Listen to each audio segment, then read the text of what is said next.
Hello, everybody. This is Atropa Everwood, and we're here for another fashion history, well, fashion drawing, fashion history stream. So, before I actually start drawing, I'll probably give a little bit of background first. Wrong button. This one. Then, like, wait, crap. It's one of these. Oh, that's moving it.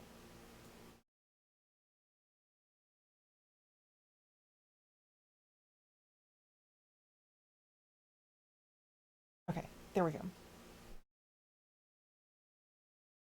Anyways, the thing. Oh yeah, a little bit of background. So naturally, throughout history, mourning, some form of mourning dress or wear has always been a thing. But it really kind of kicked off in the early 1960s. And there's actually two reasons for that. Of course, the big reason, the reason it became so fashionable was because of the death of the prince consort to Queen Victoria. If I remember correctly, he died. I believe he suffocated to death inside of a pipe tobacco can. Because yeah, I mean, they kept on telling people like, why didn't you let him out? But they never did. Anybody? Prince Albert in a can? I guess he had to be there. So yeah, Queen Victoria went into severe mourning at the loss of her beloved Prince Albert, and of course, like this was a very public mourning because she's the Queen of England and or the Queen of British Empire. So of course everybody followed suit because that was the fashionable thing to do. So whenever they had their loved ones die, they would go deep into mourning like Queen Victoria. The other reason, of course, this is more specific to the United States, was the war between the states. So, yeah, all these people had loved ones dying, and they were going into mourning. So they would put on mourning dress. Of course, like you were kind of expected to mourn to your financial abilities, but there some of the casualties were so bad that, and of course, the women were so poor in a lot of areas of the South that they were forced to dye their regular clothing black in order to turn it into mourning clothing. And they would use walnuts for that. So pretty much whole towns would smell like boiling walnuts because they were dyeing their clothing black for mourning. So for this specific stream, we're probably going to do a bit of an overview of we're probably going to do a bit of an overview of different mourning fashions. One from the early 1860s, one from the early 1870s, and one from the 1880s. Just sort of get the whole length and breadth of that period of the Victorian ages, the Victorian period. Because, and of course, we'll also have like show the different stages because they're actually stages. And for the sake of this, we're going to assume that this is somebody mourning the death of their husband, so a widow, because that was the most severe. There are different degrees of mourning, and there are also different degrees of mourning for. Oh crap! That should probably be.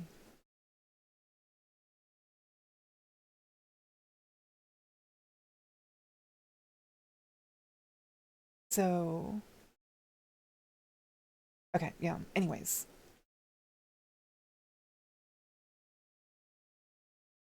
there are different. We'll start with the 1860s. First of all, it's actually probably important to go over how you would get dressed in that time period. So, of course, first you'd put on, let's just draw a quick croquis.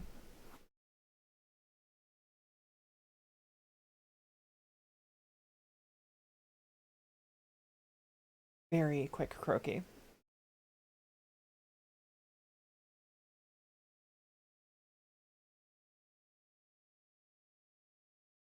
First, you'd put on a chemise.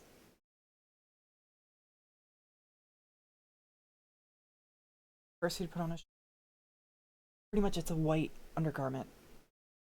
Goes right up against your skin, and they actually preferred white for undergarments because what you do is bleach the fuck out of everything of well all your undergarments, so that it's clean. So it gets any stains, you just hit it with bleach till it's white, which means it would go about down to here maybe. Then after that, you'd put on your drawers. Of course, would are actually bifurcated, so each one of these legs is a separate thing. Because honestly, if you're wearing as many layers as you do for Victorian clothing, pulling them like pulling down your drawers to, you know, pick flowers isn't necessarily the easiest thing to do. All those layers. Oh, thanks, some dumbass nerd.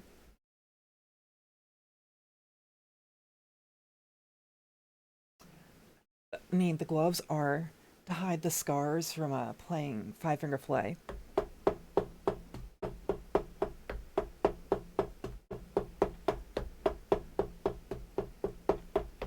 Like that. So that's what the gloves are for. Because occasionally you miss. And if you're doing that with a knife, it's kind of iffy.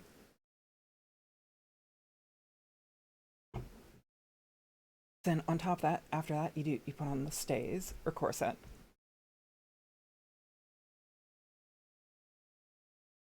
Which is, I mean, I'm drawing an 18 style corset on her, but you can do whatever. Actually, no, if you actually probably should. All these layers just to get to the point where a lot of times the corsets would actually have like a little hook too to actually hold up the petticoats. Corset, then after that, cape for 1860s.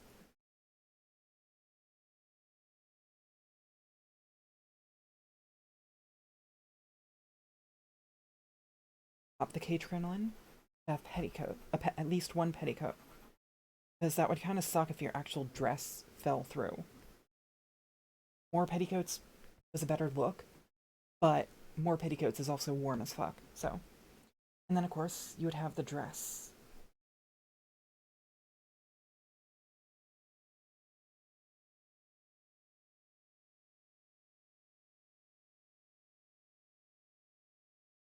The 18 or 18. I'm not a big fan of 18s fashion. It's very kind of like oversized in a not pleasant way. Black, and of course morning wear, black cuffs, black that. Have a bonnet, a veil. So, full morning, you'd wear all black. Either a black, like a dull black silk, or a black wool. And then for full morning, often it would be covered in black wool crepe, well, black silk crepe, heavily starched. So what? So pretty much, this is a wool crepe right here. See, it has that slightly wrinkled sort of texture to it, and this is a very rough sort of fabric. It's slightly sheer. You can see through it, but it's not reflective. It's not reflective in the slightest, because you wanted black as possible for your full morning wear. Even your cuffs and your collar would be black, when normally a collar was a removable thing. Oh, I think my posture actually is okay. Oh, if I really wanted to improve my posture, I could put on this, which is a corset.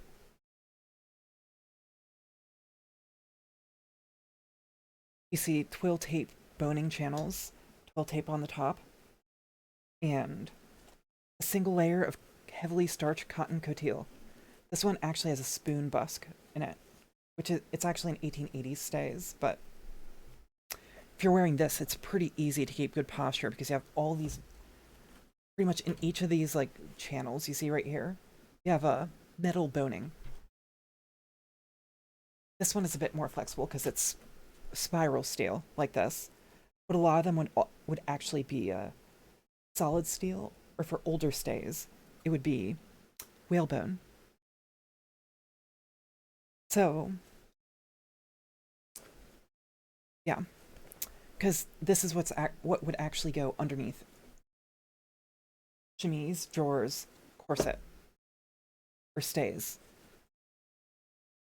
Of course, I need to resize these because I made these, but the measurement, it's actually too big for me. I guess my waist isn't as big as I thought it was. And I also need to actually fix that bone right there too. I'll probably flip it. Yeah, stitch it back down. But yeah, that's a lot of stitching, I guess. Actually, if I just take this, I can probably just sort of, yeah, I could just sort of snip that and then fold it over. And that would work for, is the bust point on it's just fine. But anyways, back to the main attraction. Let's work on actually drawing our figure in full mourning. So, we need to actually have a figure to draw now. And this, I'm gonna actually try and get away from doing a fashion drawing style of croquis and try and relearn how to draw normal people. So, try and do a 3/4 view here.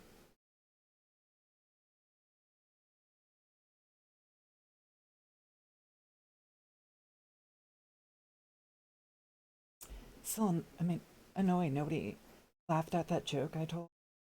I mean, I thought it was funny about how Queen Victoria was in mourning about Victoria was in mourning because her beloved consort Prince Albert suffocated to death in a tobacco can. I thought that was pretty good.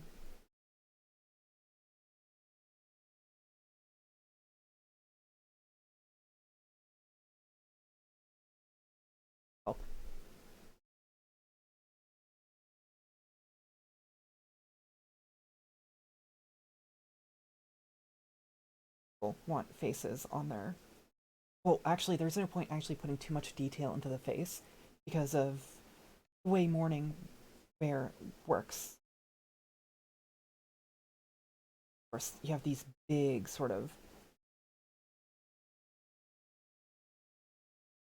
18th, these big sort of 18th.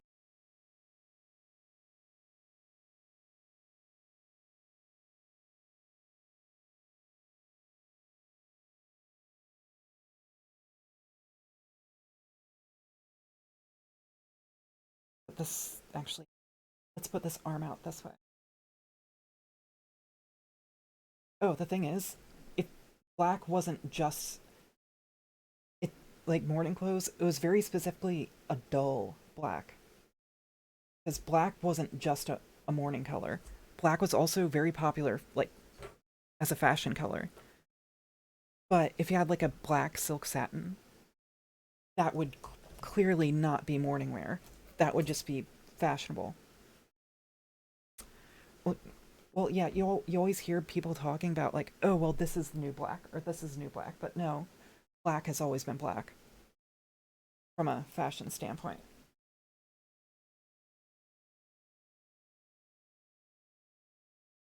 So, I'm actually assuming all these are me.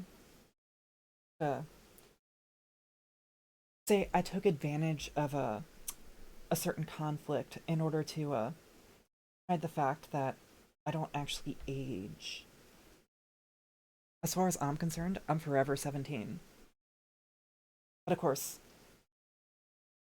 while people weren't in the 1860s weren't necessarily like talking down on witchcraft. I mean, there's this was also the height of the spiritualism craze too. Don't forget. So let's bring in that waist because you're wearing stays. So while paranormal stuff and doing supernatural stuff wasn't bad, if you're not aging people might get a bit suspicious or jealous even. So you'd have a collar would be black crepe, very itchy. I probably should clarify. The dress would be the bodice would be rather tight, likely with darts. So I'm assuming this one's going to close in the back. Arm's eye, very big sleeve. Like if you ever go to like a reenactment or something, yeah, people as civilians, you'll notice the sleeves are very big. And the difference, one way to tell it's mourning wear, is the cuffs are black.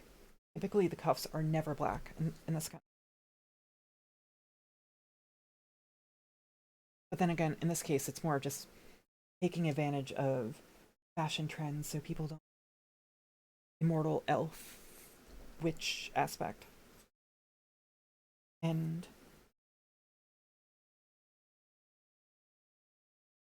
one's actually gonna be the simplest because it's just all black.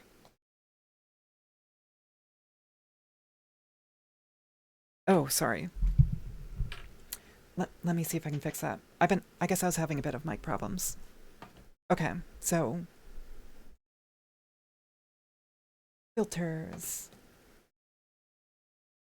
noise gate. Okay, is this better? Maybe I need to turn up the gain. Okay. How's this working?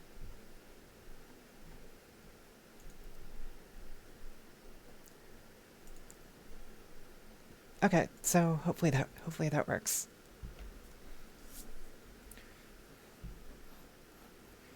So the thing is, at the waist here, there'd be a lot of cartridge plates. So pretty much just like best way to describe cartridge plates are if you're familiar with those really big ruffs. Those are made out of cartridge plates. Because that's actually probably the best way to get all the, like this insane amount of volume that they have. And oh yeah, it's probably getting noise gated.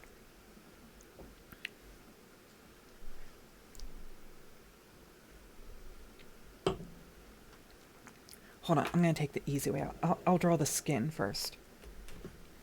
Of course, drawing the skin for this kind of thing is super, super simple because just the way the fashion works is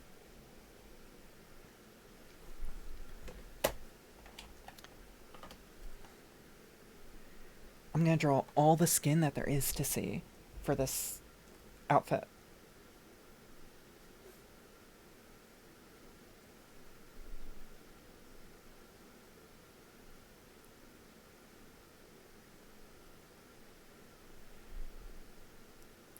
Of course, that's much darker skin tone than my actual skin tone is because my actual skin tone is best described as pale as fuck. I actually ran into that issue today. Like, for a while, I was buying this Dior makeup because it was the best to match my skin tone, but even that was, but that's a very pricey brand. But unfortunately, but of course, then I found this cheaper one that I thought would work. But then I wore like a low neckline sort of outfit, and it just sort of emphasized like how unnaturally darker my makeup was making my face look compared to my regular skin tone. So I'm literally just too pale to get by with cheap makeup. It's horrible, really. Okay, so we'll let that dry for a bit. And then I can sort of start to play around with the next figure. Decide how she's gonna look. We want another three-fourths view or three-quarters view because this next look is going to be into the 1870s or the first bustle period. Oh yeah. Hold on. No, I'm not going to show off I'm sure you can go to a previous stream and see where I've slipped up with the camera. I mean, you probably don't see anything except maybe my legs, but you can see they're freakishly pale, like ungodly pale. Almost like those memes about like really pale forest-dwelling elves are true. Actually, let's go for a side view on this one, because that'd be the best way to show off the outfit. You notice how she's a bit further this way because we need space to show off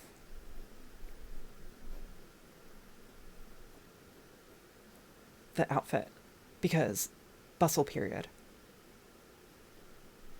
And as far as like specific trends in a, and we're gonna go for the second stage of mourning for this one.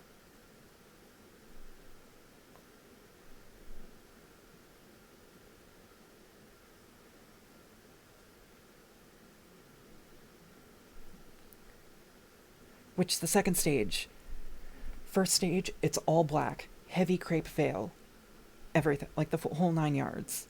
Second stage, things lighten up a bit.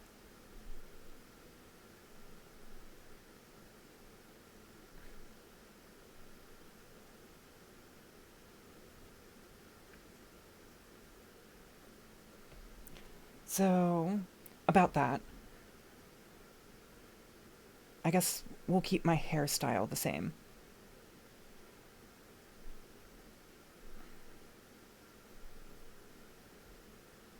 I mean, I like my hair in a low bun. That's kind of like my preference, actually. Well, I say that, but then I have my hair in like a ponytail. But that's the lazy way to do it. Actually, made the mistake of going out with my hair down today, and that was kind of really not fun because really windy and rainy, apparently.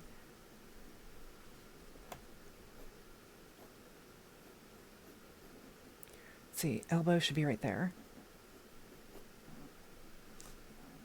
That's still wet. Oh, and I guess the breasts shouldn't stick out too much because I'm wearing a corset. Oh, thank you, Regex. Or should I call you Princess Regex? Oh yeah, from that game you were playing last stream you did. But yeah, nice to see you stop by.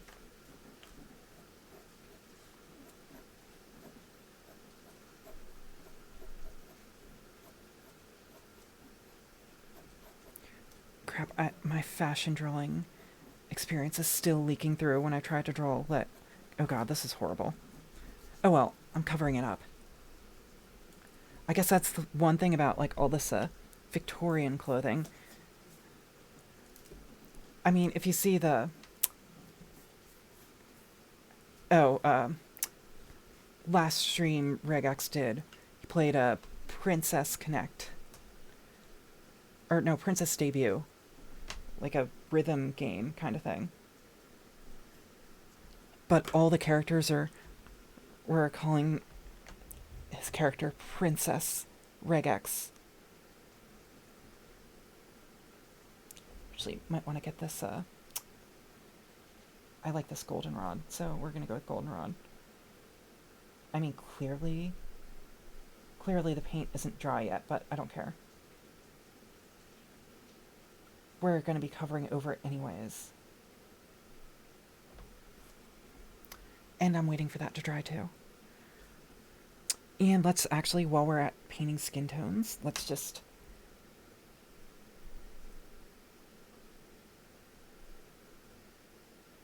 hit up these skin tones.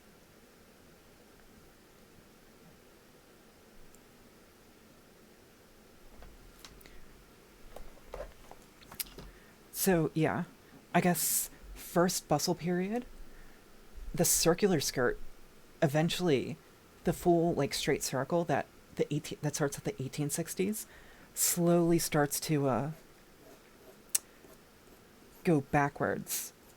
Then second bustle period, it ends up looking like this. And this will be half mourning, so can wear white collars. And shit, what did the sleeves look like at the time? Oh, they weren't that puffy, I suppose. Actually, if you forgive me, I'm gonna cheat and look at historical examples.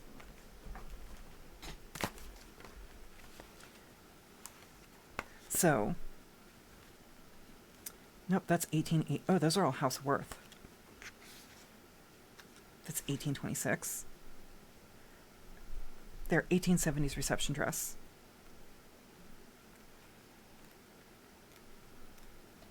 Perfect.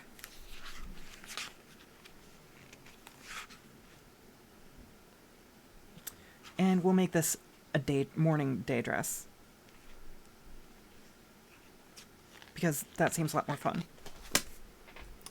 So, oh, I actually have a... Yikes. Apparently I just dropped some paint. I actually have a few different reference books I look at for various things. And, like, a few museum books, and of course a few photographic, like, compendiums, I guess, for lack of a better term.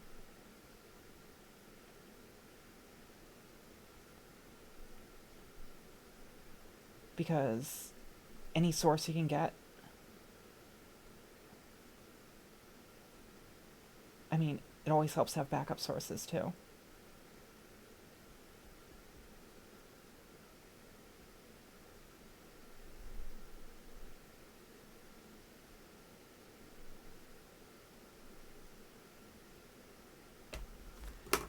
Oh yeah, that face looks horrible, but that's okay. We're gonna be covering up the face anyways. Oh crap! I almost dipped my. Let's see. I believe this eye's the green one. Oh, and of course, the veils you'd wear with this, the heavy crepe veils, would actually have a. Would actually use like poisonous pigments too. So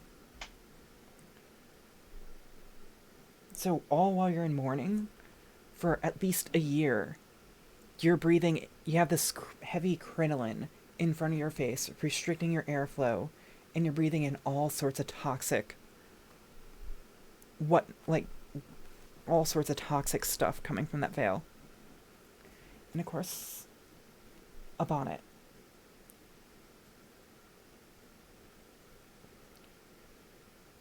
That bonnet is actually rather important.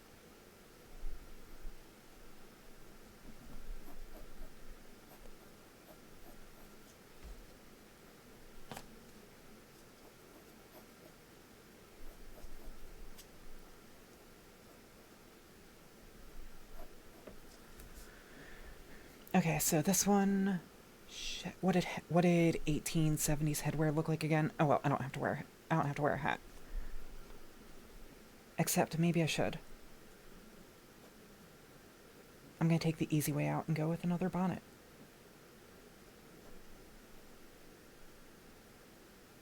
I can't. Okay, I'm probably gonna be wrong on that, but we'll move the veil won't be over my face on this one because it's probably a face worth seeing.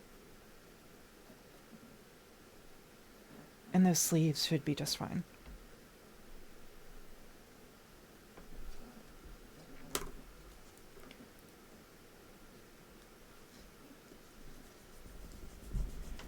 Need to sort of delete all that. And now, where's that other brush I keep around here?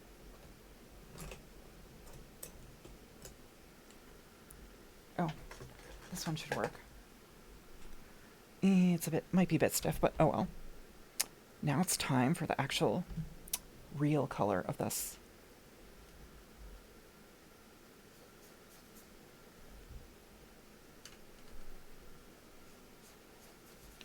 It's probably gonna take a few layers to get this fully black. Oh, hello, Bodega Rat. Just going over the changes in fashion, or the changes in fashion between the early 1860s and the 1870s. So let's just get a base layer down here. Actually, I probably should grab a bigger brush. Here. This one should work.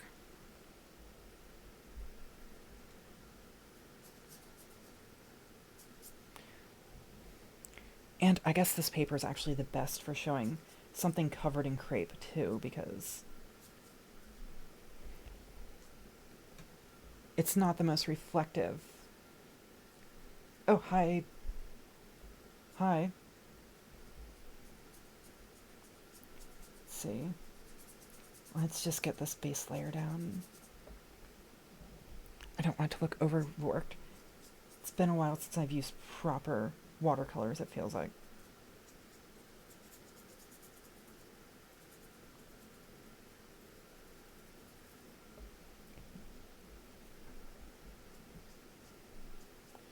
And actually, I'm going to wait for that to dry before I do another pass on it too, so I can actually start to show more of the details. Because you could still have some trim on it. I mean... Oh, watercolor... In a lot of ways, watercolors are actually easier for certain fashion things. But in other ways, it can be a bit of a hassle.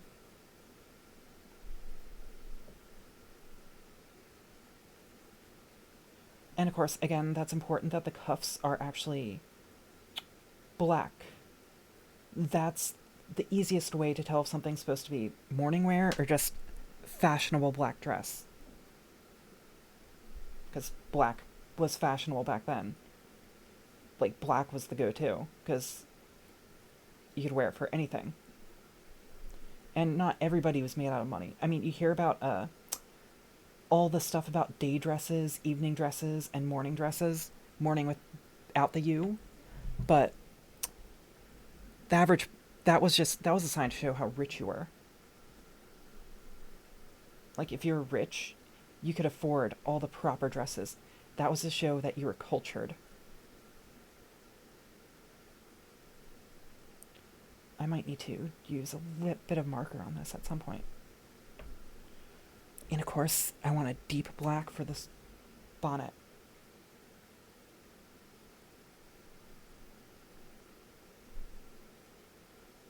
I need to actually make a bonnet.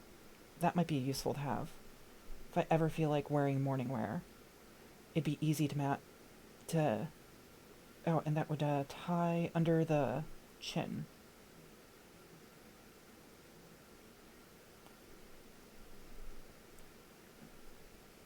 And of course, I'm probably gonna let this dry so then I can go back and show a bit more details. I don't want to overwork it too much. And on that note, I can also go and start filling in the black for the second dress. Oh, no, the thing is, they would actually make convertible ones. They make dresses where, with, like, attachable, like, okay, day dresses, morning and day dresses were the most covering dresses. So if you're invited to a luncheon, you could wear a day dress, but they'd have ones with the top panel being removable. So you wear, like, so if you have an evening function, you just take your day dress with the removable top part, take it off so you show a bit of a décolletage, and then voila, it's an evening dress. And of course, this is going to be second morning, so you actually can get away with, you don't have to wear wool crepe anymore. So I'm going to try and show that by showing a bit of shininess. And morning wear actually would follow, like, the in trends too. So, like, that was actually part of the issue with morning wear, is you were actually expected to follow the fashion trends even more later on in the Victorian era, because, I mean, you need somebody to support you. So you want to show off that if your previous husband died young, you want to show off that you're not just some square.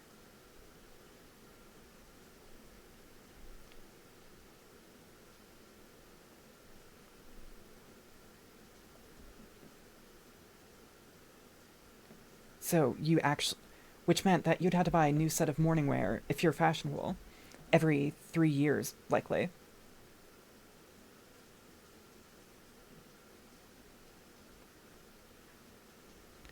So really expensive. Plus, it was considered bad luck to hold on to morning wear. So if you had a lot of deaths in the family, you would have to buy a new set every time. You have to buy it right away, which increases the prices. And in morning wear actually is one of the contributors to ready to wear as a whole. Because, I mean, you need you need the clothing right then and there.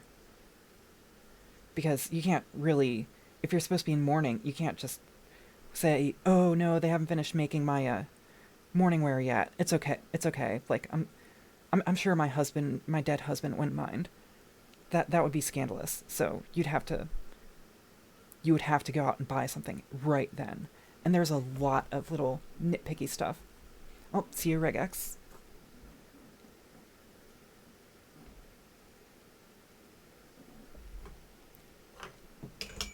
Yeah, morning wear is really like such an interesting thing. Oh wait, I probably should get that hair painted.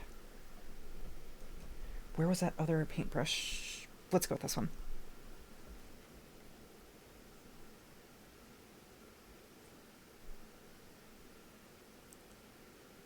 Using a mixture of tube watercolors and pans, depending on whether I feel like taking the easy way out or not.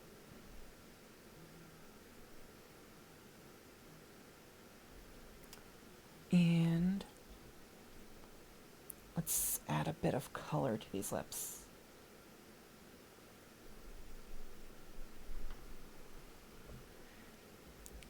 And I believe... Shit. Is my right eye or left eye? It's kind of stupid. They're my own eyes, but I can't really remember which one's which color. And I've had them for like 295 years. Hold on.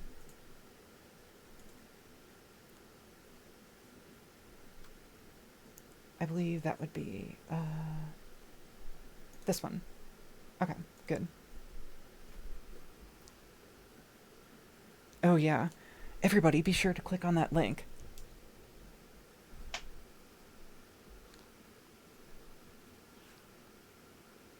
Okay, I believe it's actually my left eye. That's the brown one. Yeah, I'm kind of a failure. I can't even remember my own eye color. Besides, weird. Because I have to be a special... I mean, I can't just be a forest witch. I have to be born with a heterochromia, because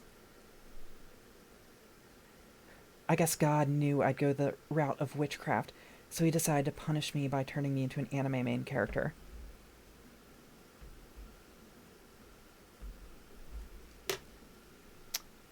Way to go, God. Way to go.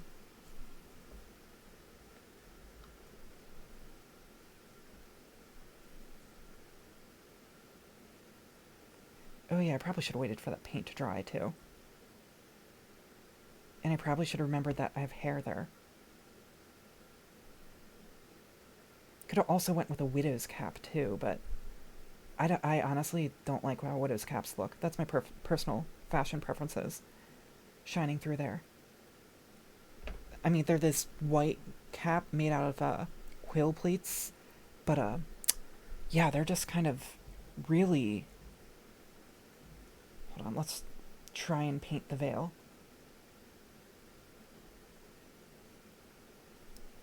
Actually, the one on the left looks like a palette swapped Shinku so far from Rose and Maiden.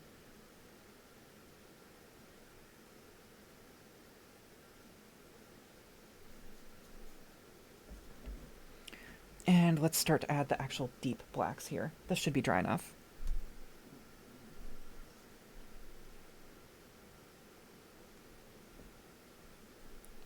Okay, it feels like this one on the left is kind of not going the way I wanted it to, but oh well. let's go for sort of a dry brush kind of technique here. And maybe you should go a bit wetter than dry brush.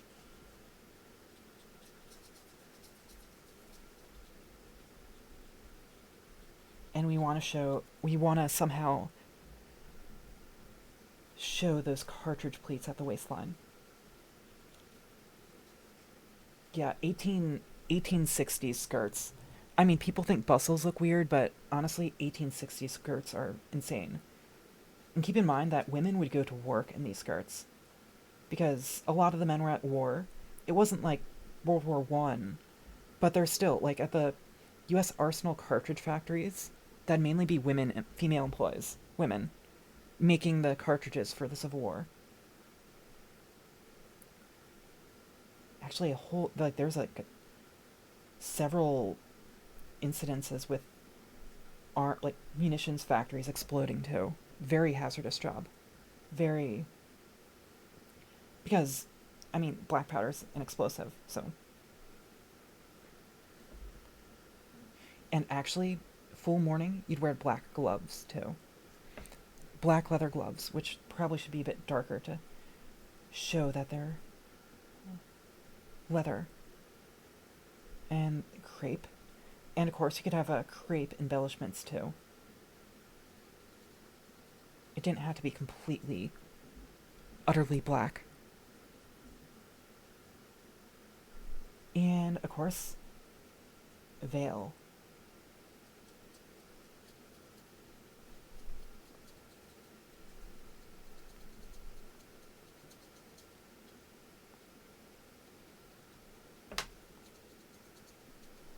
So let's just say this is me pretending I lost somebody in the Civil War, so nobody gets suspicious of how I don't age.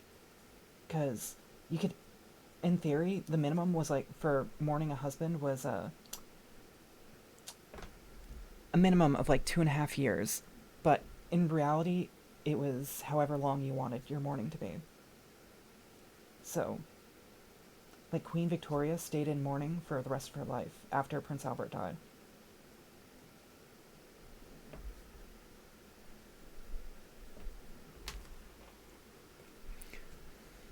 Which says a lot for her faithfulness, but have to stay pale as fuck.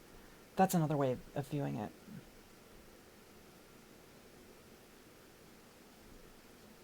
I'm trying to show just the general shape of the 1860s silhouette.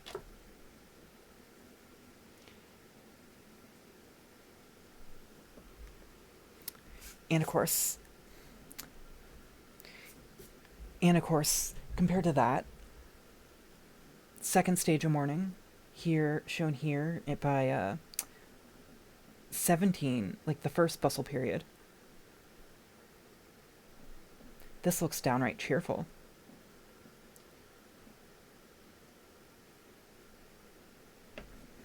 I mean, it's fashionable. That's a very fashionable silhouette for the time. We'll make this a bit of a paler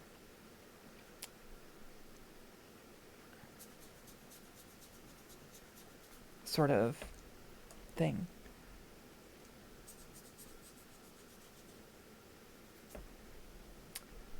Who doesn't like their pale sort of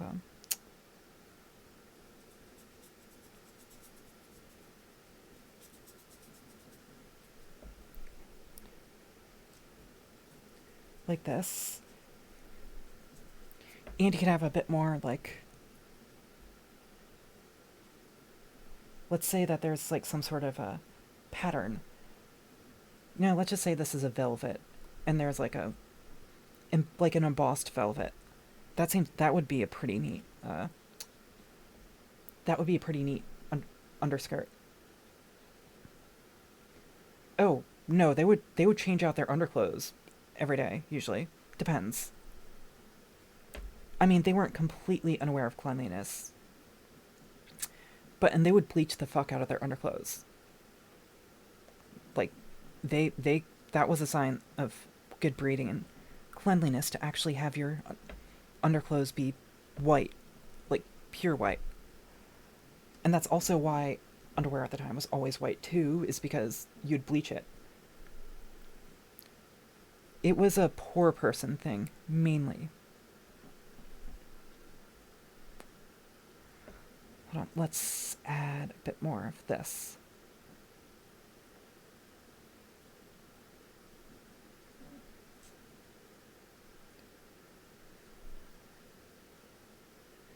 So this would be full mourning. Cuffs are white, but... And let's just say still wearing the gloves. I mean, because who doesn't like black gloves?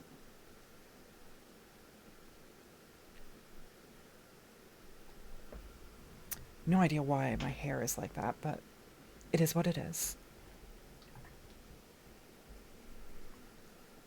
Now, if I really wanted, I probably could have...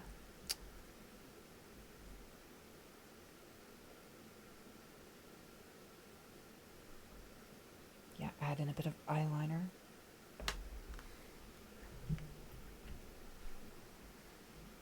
And let's just sort of make this a bit more veil-y. This isn't a crepe veil, we'll just say that this is like a tulle or netting veil. Because the crepe veil, the heavy crepe veil, was more of a first mourning period.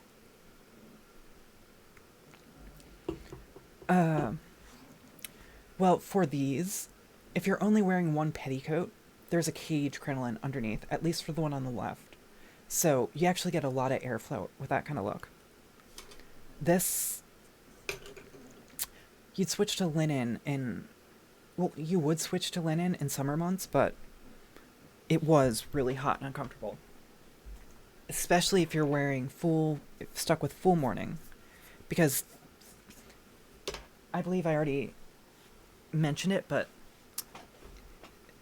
that fabric would be more like this for that veil on the left. It's this heavy crepe.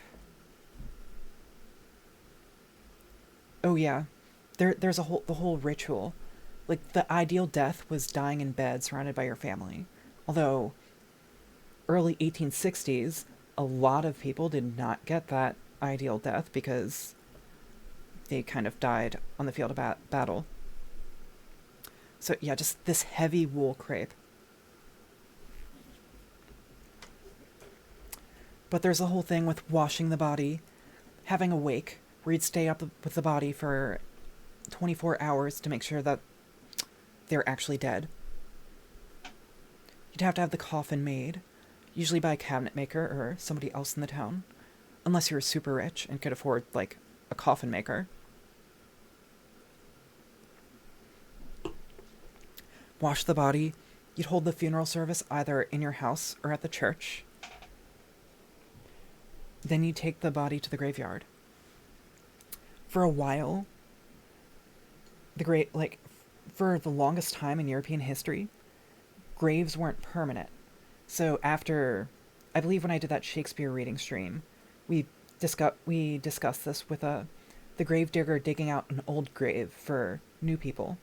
That's why Shakespeare actually, that's why Hamlet actually has Yorick's skull in that scene, because it's like, well, Yorick, from the gravedigger's perspective, we need more room in this graveyard. Yorick is already decomposed to just bones, so now it's time to remove his bones and take him to an ossuary, which is where they would just stack the bones. Of course, the Victorians were super obsessed with that, so they made changes. So instead they had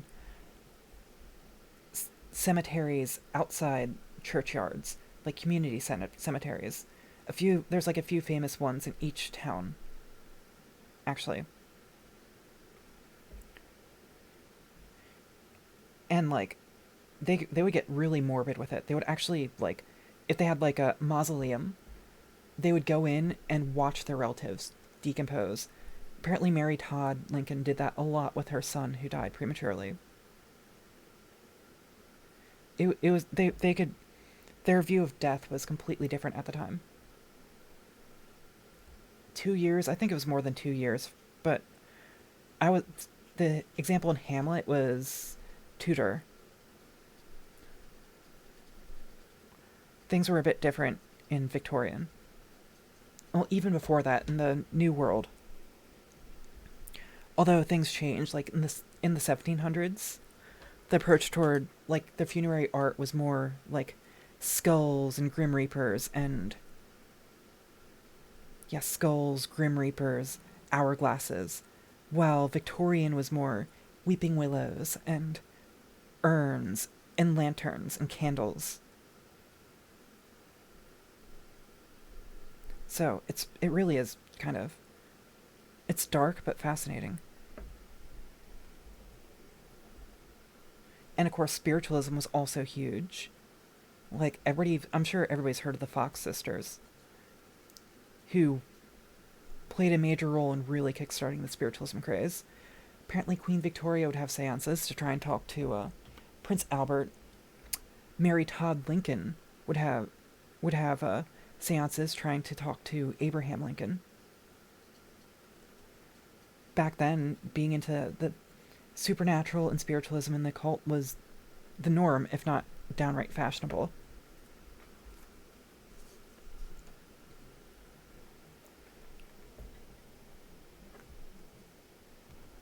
I mean, their obsession with death was a bit different than it was in previous centuries, but it still was very, very present. And now, let's go for half mourning. I'm going to be making this outfit up on the fly, actually. From brief, and this will actually be second bustle period. So 1850s. So it's kind of interesting. This thing back here is called a bustle. And it'd usually be padding, or in some cases, an actual cage crinoline type thing.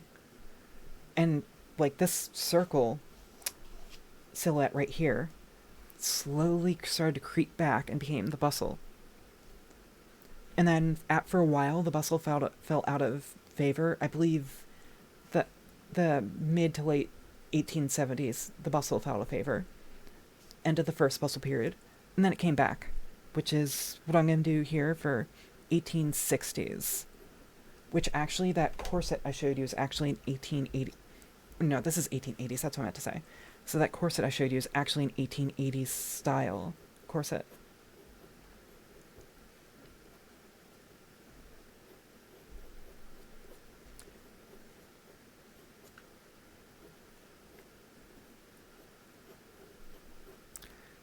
Okay, so I'm wearing a corset. I should be on the skinny side. Let's just say I'm tight lacing. So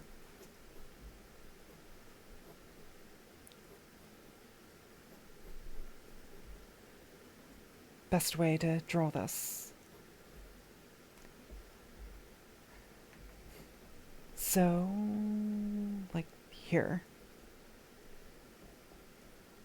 Neck. Face.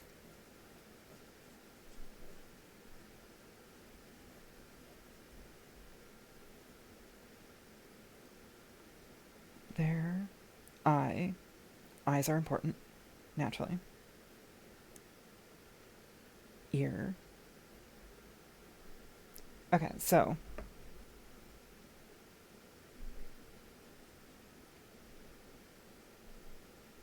I guess I prefer a bit more of a square for the bottom of the eyes. I'm not the best artist. I just really like clothes. So I guess that's more of my perspective on drawing stuff, is I always think about the outfits they're wearing. In this case, mourning wear.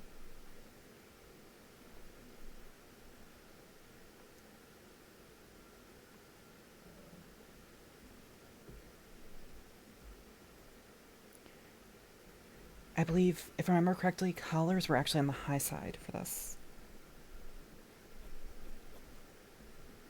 With a bit of a puff at the sleeve.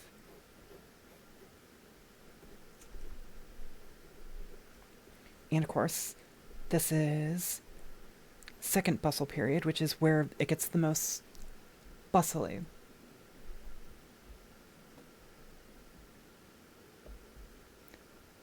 Oh yeah.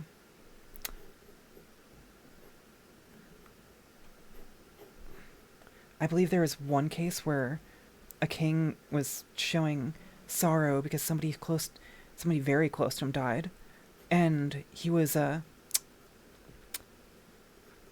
scolded by his attendants for showing emotion.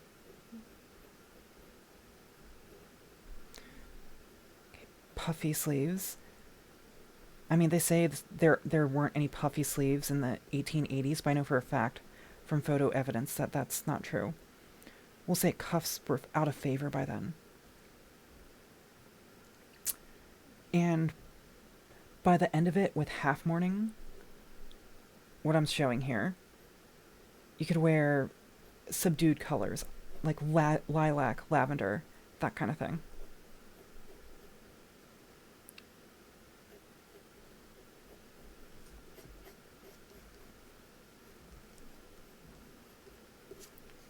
Let's see, and hair is important.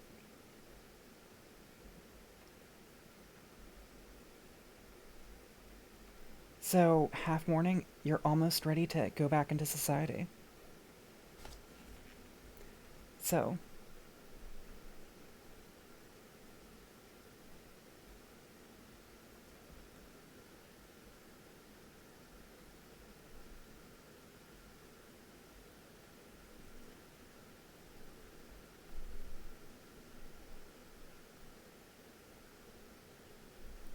eyebrows are important, I suppose.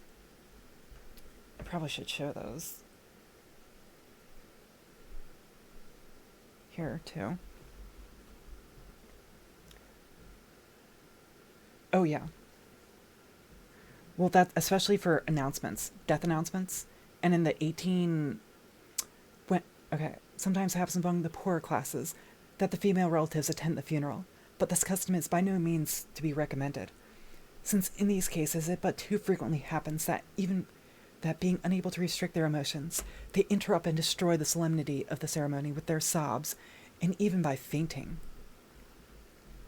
Also, apparently when mourning, all the stationery should use... Oh yeah, apparently also when mourning, all the stationery should use should have black borders, and thickness should correspond to how close the relation is. Even for before Victorian period, like the 1800s, no, the 18th century, you would use black sealing wax for startling bad news. So, let's start the first sort of underpainting for this ensemble.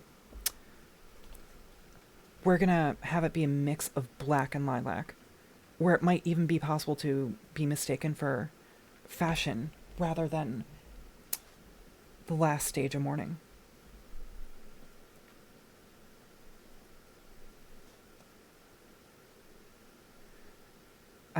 This got away from me slightly, but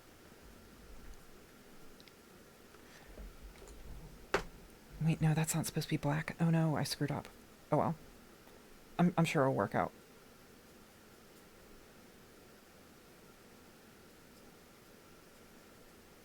And for the rest of it, I'm gonna go with a lilac sort of purple. Hold on, I think I dropped that pan I wanted to use.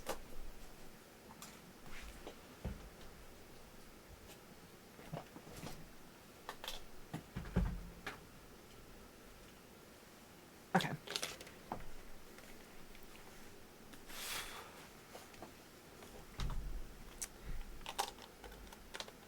Yeah, I kind of dropped my cheaper pans. Oh, there's the purple I wanted. Okay.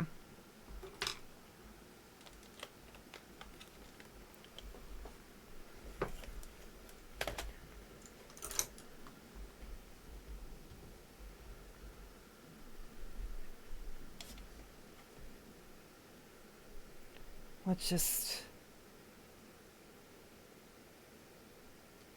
Yeah, high collar on this one. And hopefully we can just sort of get those sort of out.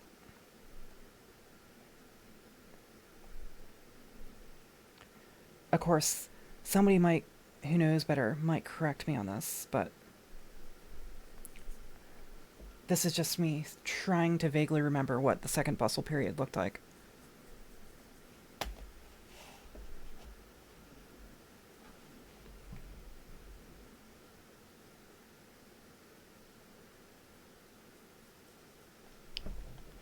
let's just give it a light sort of quick layer first.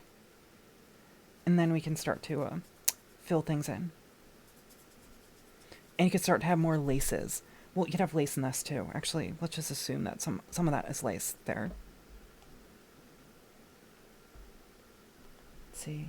That should be more there.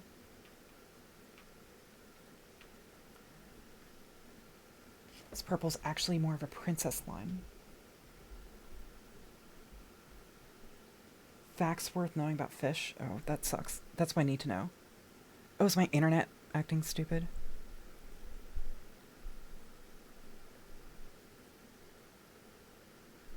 And that should go out a bit more too.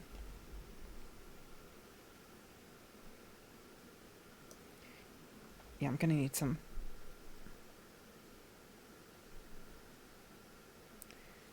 Yeah. Want to get this dark.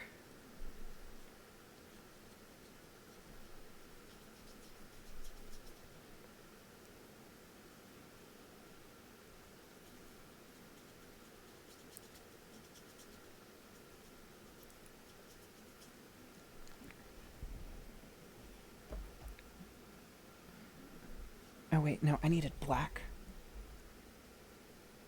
Well, let's... Oh crap, I kind of screwed that bit up right there.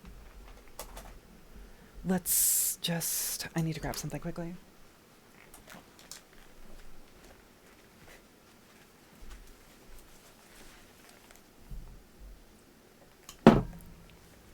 Ooh. I guess a bit of a black smudge fits, I suppose.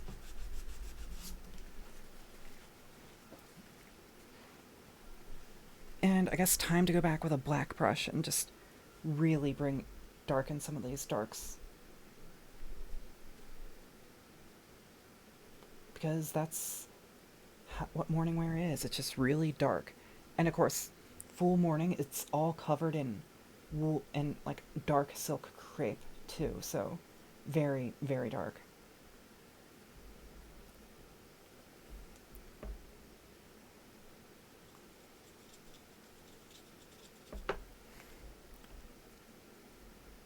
See, get that veil darker.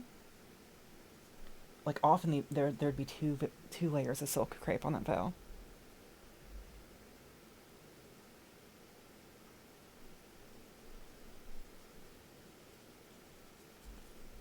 Like it was supposed to be just a black void. Well, then again, you also weren't supposed to leave the house for at least the first 6 months, if not more. So, but if you did, you'd wear a full veil.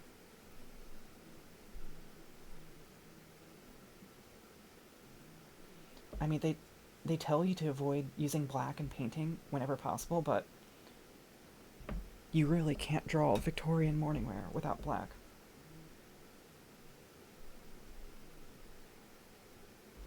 It's kind of funny.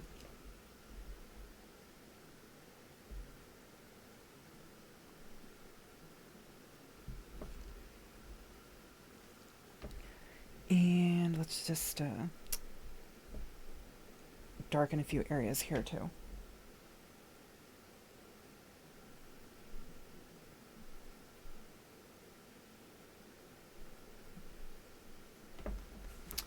Like that.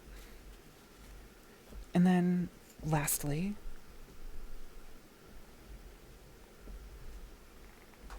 we can give this another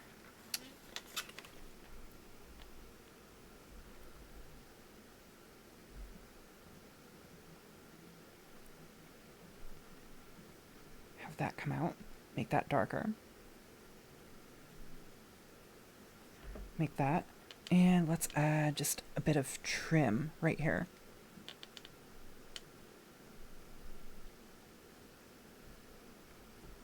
Actually, let's add lilac trim. That might be cool. Or lavender, lilac, one of the two.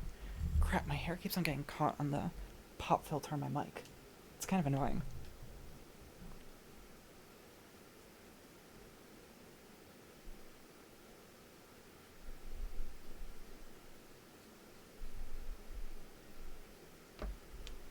And then I need to actually get the face too on this one. So where did I put that other brush I had? Oh, I think I might be able to make do with this one. Just skin tone lightly. Skin tone. Skin tone. Skin tone for the ears. Let that dry. Then where did I put my pencil? Gosh, I'm losing stuff left and right. Lose my own mind if it wasn't already gone.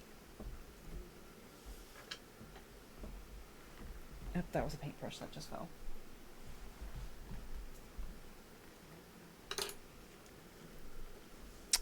Let's try and darken this up.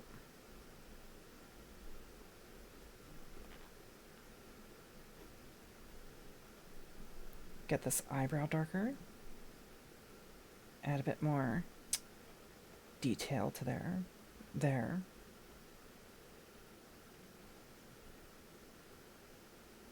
There. And then this one's, I actually like the more ethereal one of this because it just works. That one's going to stay as is.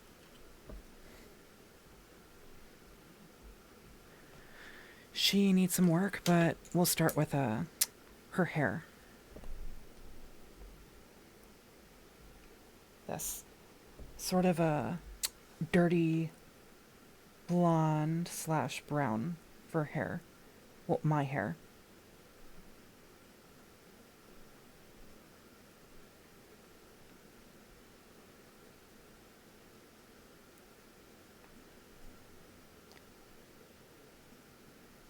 Like that. Eye color, we've already gone over this. It's heterochromatic, unfortunately. Like, honestly, heterochromia, unironically, it makes filling out government paperwork annoying. I don't recommend it. Like, I strongly recommend against having heterochromia, but there's not much you can do about it. You're just born with it. Maybe she's born with it. Maybe it's heterochromia.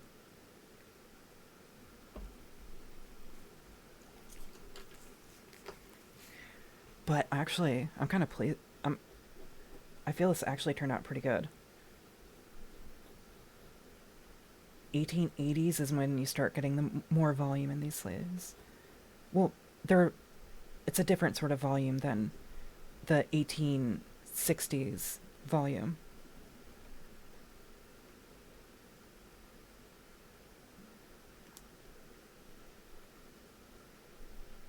If you understand. If you know what I mean.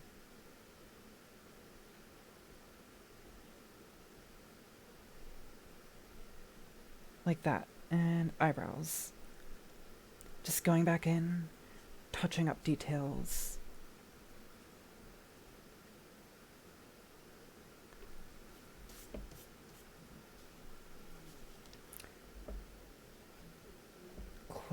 Clarifying details.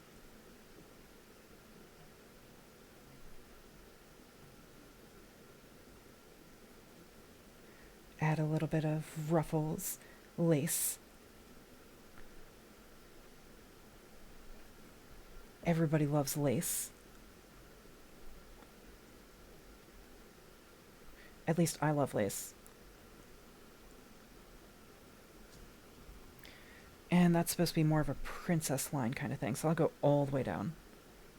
Because princess line came about this time is when that actually became popular.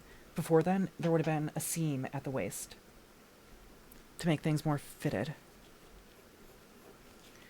Then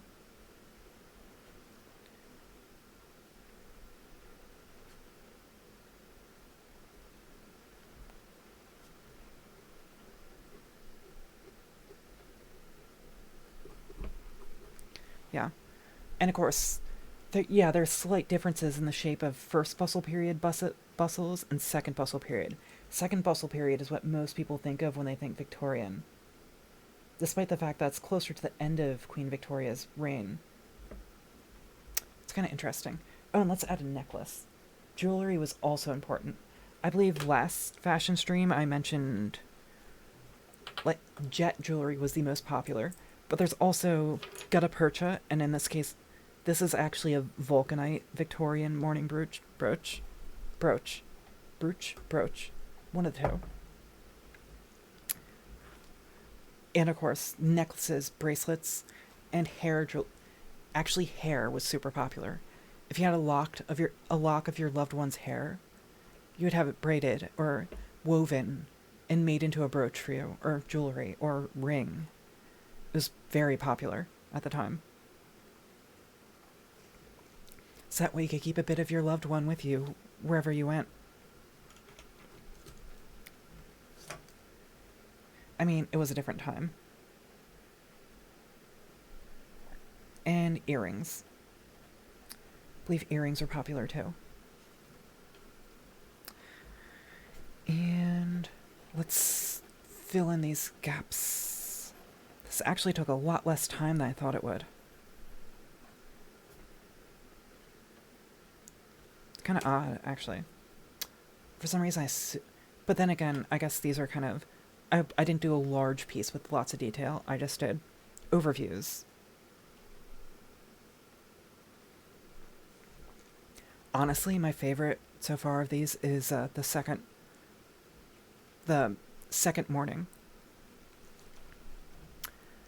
I just feel that one just looks... That's something that I would wear, unironically. Like, I would seriously just wear that out in town. And let's just sort of...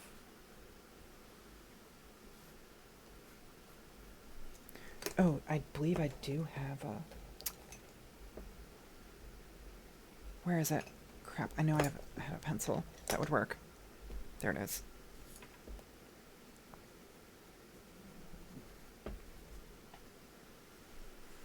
Like these layout pencils.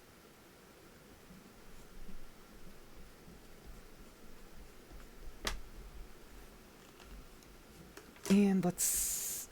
Hold on, there's probably something I should do. Let's actually see how well this paper works with this pen. I might ruin everything, but it might be worth doing.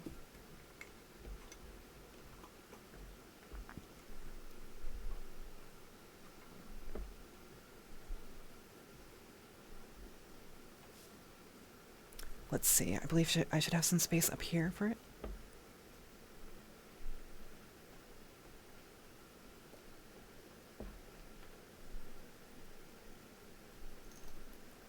Oh yeah, this paper is very, very rough. Because it's watercolor paper.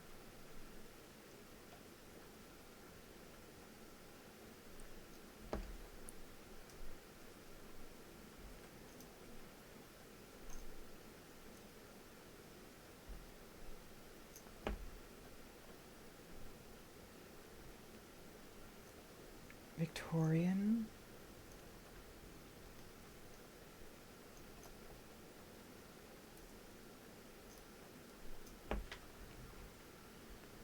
Just make sure to keep this pen charged.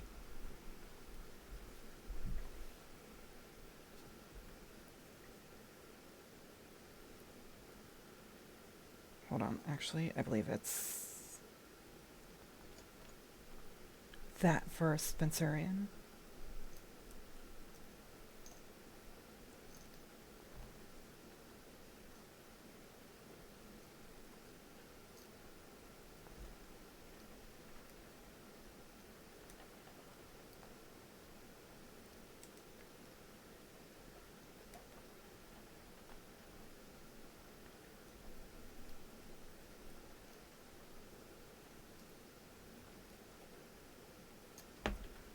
I probably actually can fit the rest of that word on the rest of the page.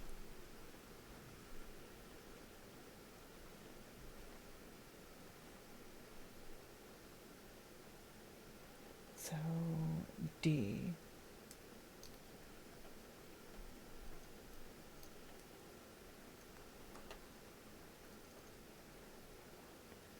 R. E, S, S. Let's just make that downward, upward stroke a bit darker.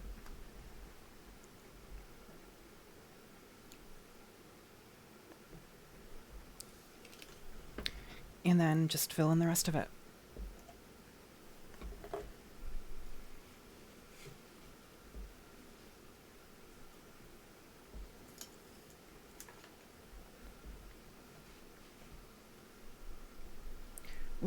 We'll just label this 1865 full mourning.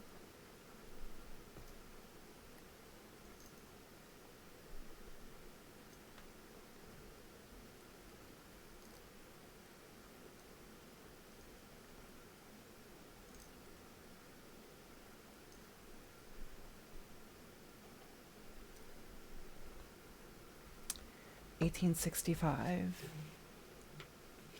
full mourning. Or deep mourning. We'll go with full.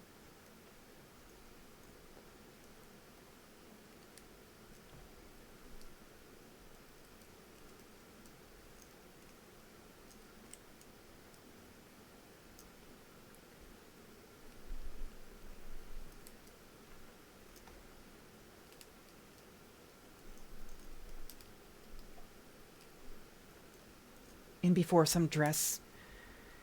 I post this and some dress historian finds this and starts criticizing it.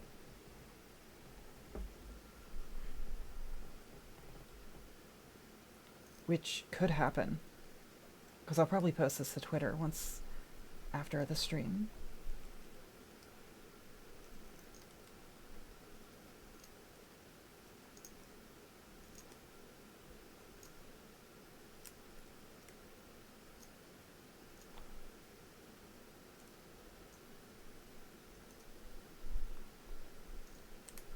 Yeah, I guess focusing on writing is important because who knows, you might forget how to spell the word mourning. Which actually, if you're focusing too much on the letters, you end up forgetting the spelling. Also, this pen nib really is on the way out, so it's a bit difficult to write with.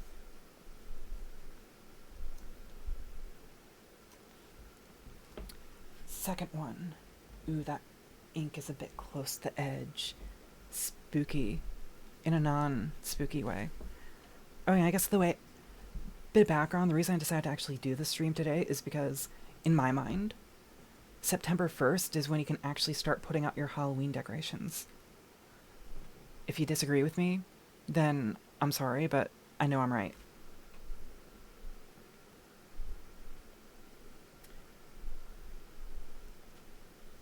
Then this 18.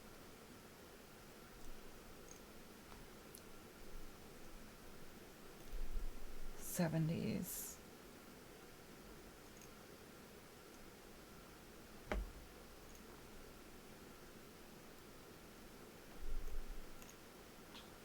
(1870s) second mourning.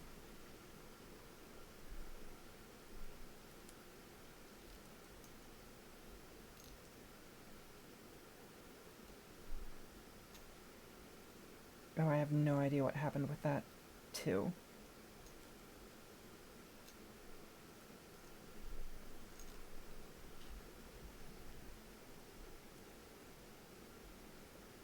Second mourning. I guess watching me write mourning over and over again isn't the most exciting thing.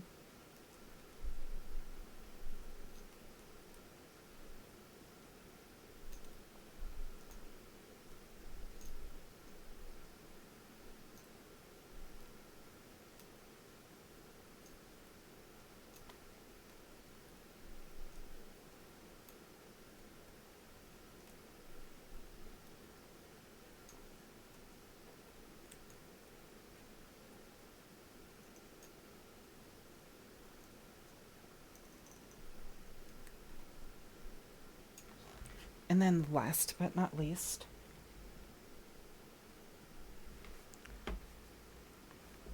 half mourning.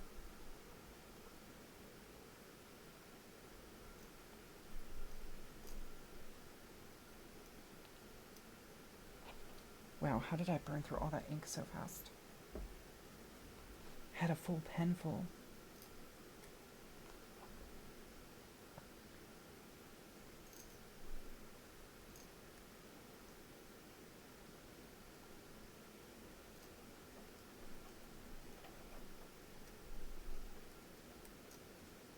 I'm sure some dress historian will criticize this, saying, you didn't specify the exact year or the exact 3-year spread. Because, like, at this point, the rate in which fashion would change slowly started to speed up throughout the 1800s as media became a little bit more accessible, and then sped up more and more as mass media became more and more common, until you get to our modern fashion system with ready-to-wear clothing, haute couture. Haute couture is actually a fairly recent invention, like House of Worth, 1860, I believe 1850. Don't quote me on that. It's been a while.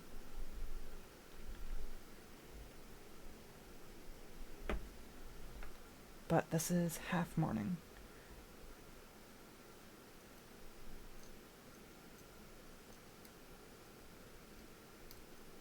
Ooh, and you can see this nib is just not cooperating with me anymore.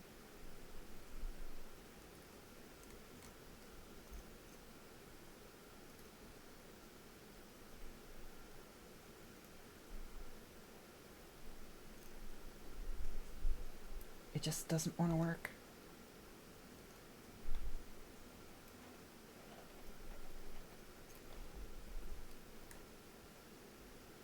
Maybe I should give it a little swish in water first.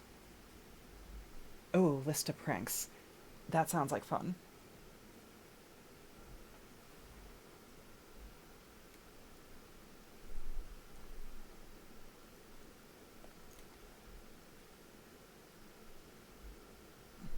I guess this is what happens when I focus more on writing than on drinking like I normally do during my streams.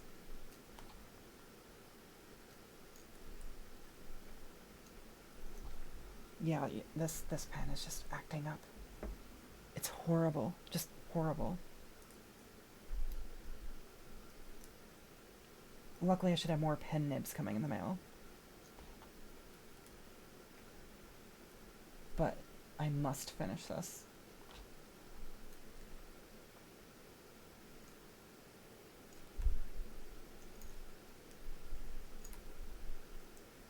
Like, I must finish this lettering so I can post this on social media. That's, at the end of the day, it's all for that social media clout. That, and I really want that outfit. I guess if you happen to see me going down the street a few months from now when I actually have the money to buy the silk for that, you'll know, like, hey, wait, I saw that outfit in a Tropa Everwood stream. I guess that is her. 3 of them so far include pranking your male friend into kissing another man. I mean,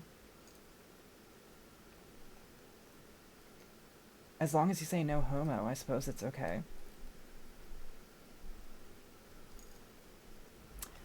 It's like, shit, how do you talk 1870s? Like, by Jove, you kissed him. But I swear, it was not in a queer manner. It was merely a prank. Okay, I cannot talk like a 1880s gentleman at all. I mean, I lived through that era, naturally, but it's been a while.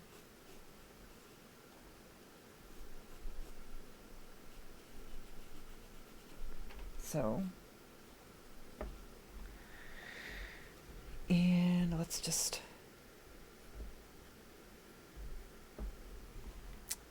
I believe, let's just add a one or two last touches. I believe if I get a bit of water, get a bit of this color. There. That should work. It's merely a prank, bro. Eustace, it was merely a prank that we kissed each other. It's like, oh, let's continue this prank. Or no, maybe it's a... Oh god, I'm going full Fujo now. Like, on the Civil War battlefield, it's like, how to prank your, tent mates into kissing another man.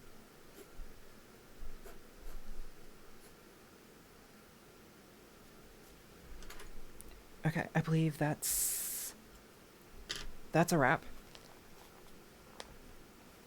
Wow, I really want that outfit now. 1870s second morning wear. I mean, it's not like the heavy veil of Fool Morning, but you get that goth aspect, but you also, it's flashy. I mean, you have that 1870s first bustle period look. But it's not excessive. I really want that outfit now. And you can have a bit more fun with the actual textile choices. I mean, she still has a veil, but she's not having it cover her face. I would totally rock that look.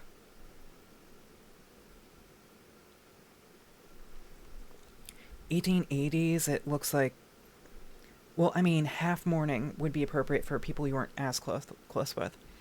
This is supposed to be a progression based on if your husband died, and for some reason you spent 2 decades mourning him. Because normally you'd leave this after a year and a day, and move on to the more contemporary version of this, where you can have the white cuffs and the white collar, but you're still in mourning. You'd often still have like a mourning handkerchief. Oh, I mean, I don't know. I mean, we could go into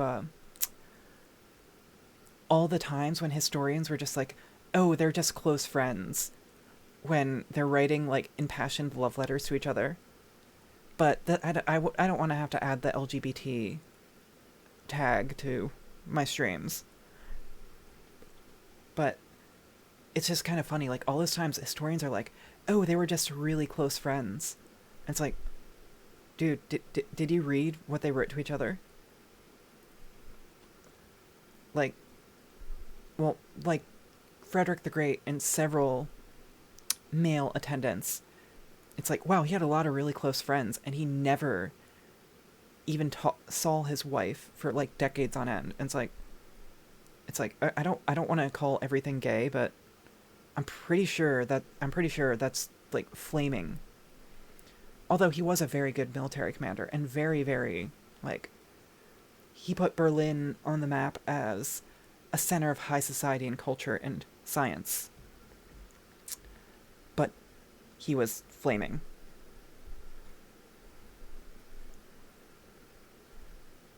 Actually, yeah, the lace should be a bit more like that. And like that. And keep in mind, under all this, you're wearing a chemise, drawers, bifurcated drawers. They didn't close, like, there was an opening in the middle. A corset, or stays, like this. Because, actually, these are a lot more comfortable than you think they are. And they actually help with posture a lot. Because, of course, it's full of, like, heavy steel boning, like this, that needs to be fixed. Then crinoline, bustles, petticoats, skirts, then jackets in these cases, bonnet and veil on those two. Just, yeah, a lot of layers.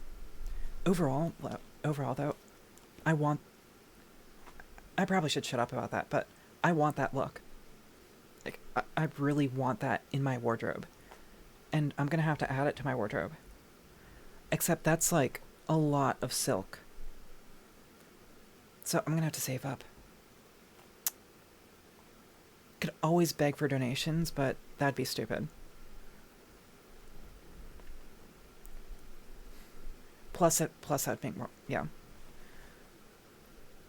Don't want to become that person, but God, I really want that dress now. I'll find a way. So anyways, I guess that's it for the overview on Victorian mourning wear. Victorian mourning wear. I guess we probably could find somebody to raid. Let's see who's available.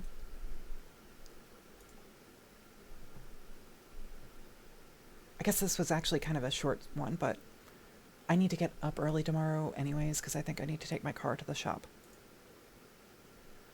Let's see, who should we raid? Oh yeah, does it really seem like a good idea to, if somebody's like gets caught doing gay stuff, do you really think it's a good idea to send them to like a gender seclusion sort of setting? Actually, we did morning dress, so Egg is playing Phasmophobia, which seems like a good follow-up from talking about death and dying to ghosts. Because spiritualism was also, as I mentioned, spiritualism is also pretty popular. Oh yeah, sending, it's like, oh, Frederick, you were gay? I guess you're going to the monastery full of other people who are sent there for being gay too. That's sure to work out well. That'll straighten you up. Yeah, I don't get it. So anyways, I guess tomorrow I'll be streaming Umineko. I'll need to remember not to do singing practice before the stream, but that time, like I did today, not a good idea. But anyways, we're gonna raid Egg Channel. What should our raid message be?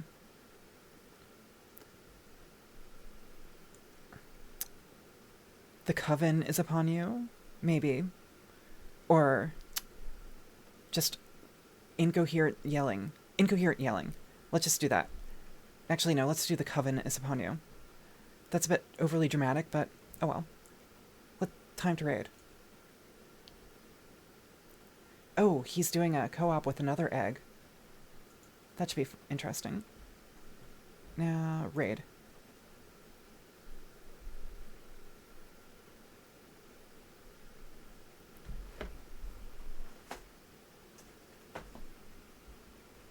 Raid now. Is the raid working?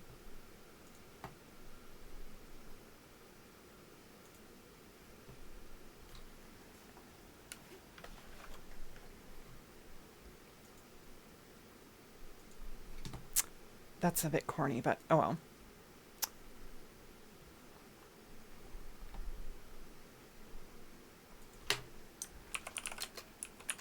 Okay. Ghost rave time! I'm not dead, I'm just looking for Okay, thank goodness you're not dead. Okay, that's good.